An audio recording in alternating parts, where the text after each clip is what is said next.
All right, guys, today we are going to talk about warm-ups, okay? And specifically how to warm up.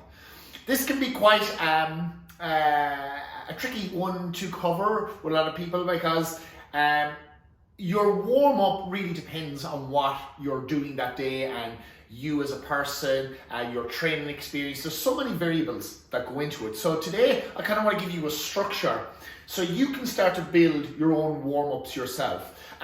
Because this is a part of programming that is literally impossible. Because a certain warm-up that I will do on a particular day for, we'll say, back squats may change for me the next day, depending on how I'm feeling going into those squats as well, into the squats on that day. And likewise for you, regardless what your sport is or if you're just a weekend warrior, your warm-ups will completely vary from day to day according to what you want to do. So as I said, hopefully this structure will help you figure out the best warm-ups that will suit you for what your task is that day. Okay, so let's dig in.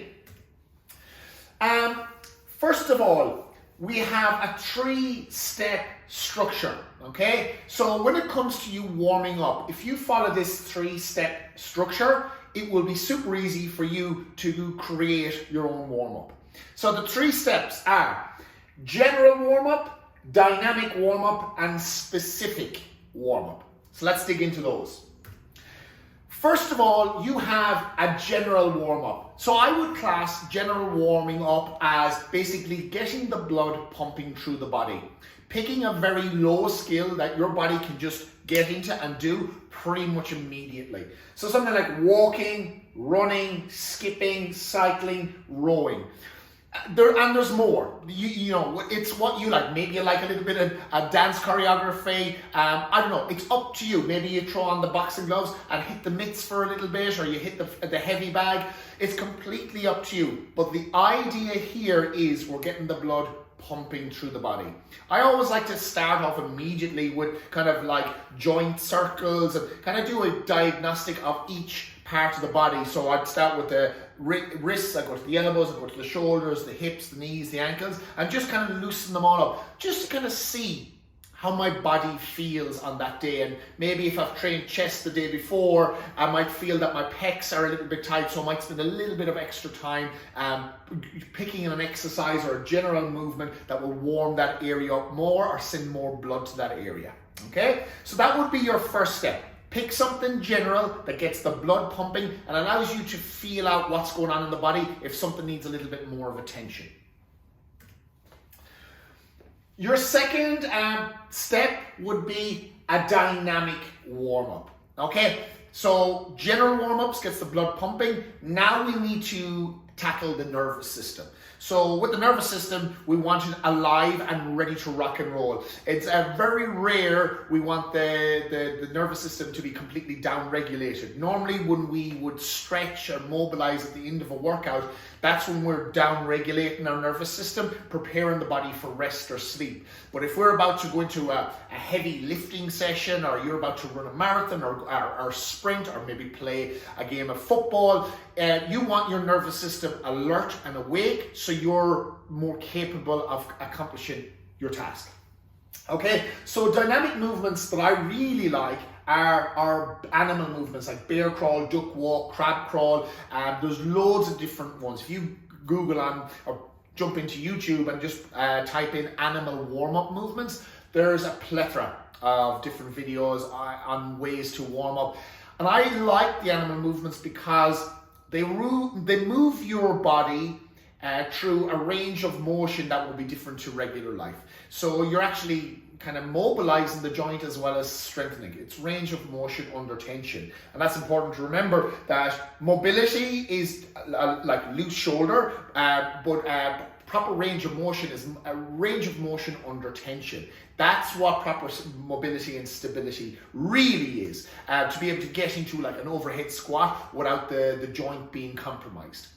So I'm a big fan of animal movements here, but other things will be like doing a pull-up, we'll be doing box jumps, shoulder dislocates with the bar, maybe band pull-aparts. So we're actually adding a little bit of resistance to the muscles. So the muscles actually starting to work that little bit harder with our dynamic warm-up. And again, it really comes down to what are you working that day? Are you working, are you preparing for a race? Are you preparing to lift heavy? And if it's something like running, I will be always looking to open up the legs a little bit more. If it's something like a heavy lift, I'm definitely going to go all over the body. I might do a band pull apart to warm up my back. I might do some duck walks for my legs.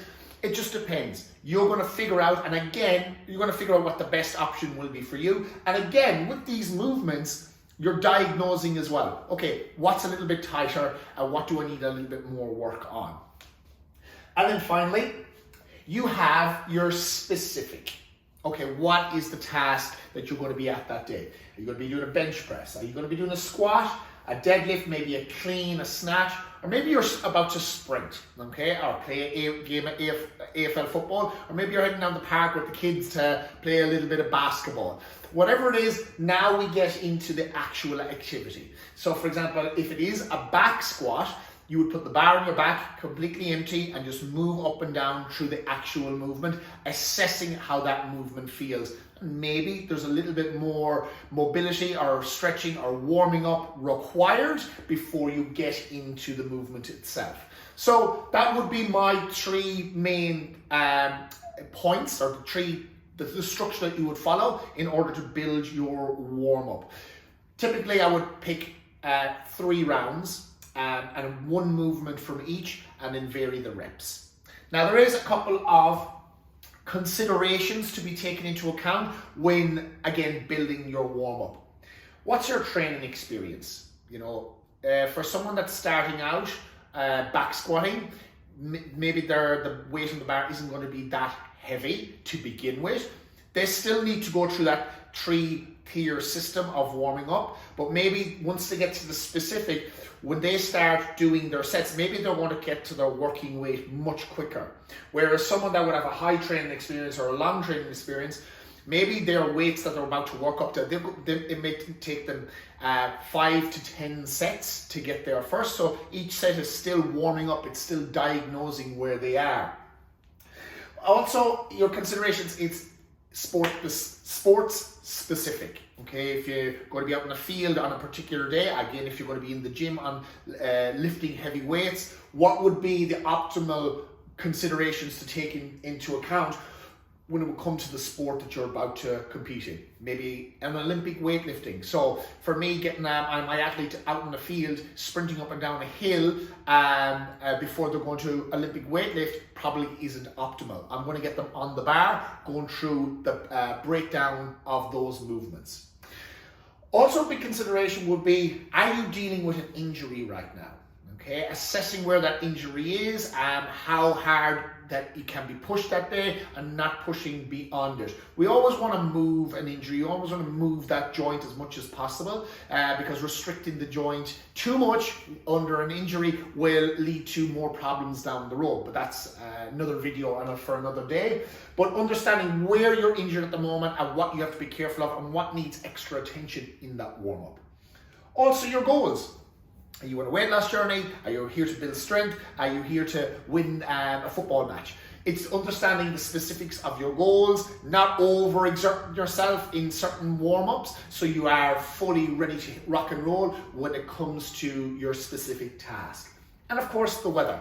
If it's a freezing cold day outside, you may need a little bit of extra general warming up to get that blood pumping through the body compared to a very hot day where you mightn't need as much. All right, so taking into account, I'll just go back through my slideshow here, back to the very beginning. If you follow this structure of picking a general warm-up movement, then a more dynamic, and then moving on to a specific, working approximately 3 rounds of each one of them, you will warm up yourself in a way that will help you be at your optimal performance for your task, but also avoid injury. So I hope that video helps, and if there's any questions, please don't hesitate to reach out and ask. Giddy up!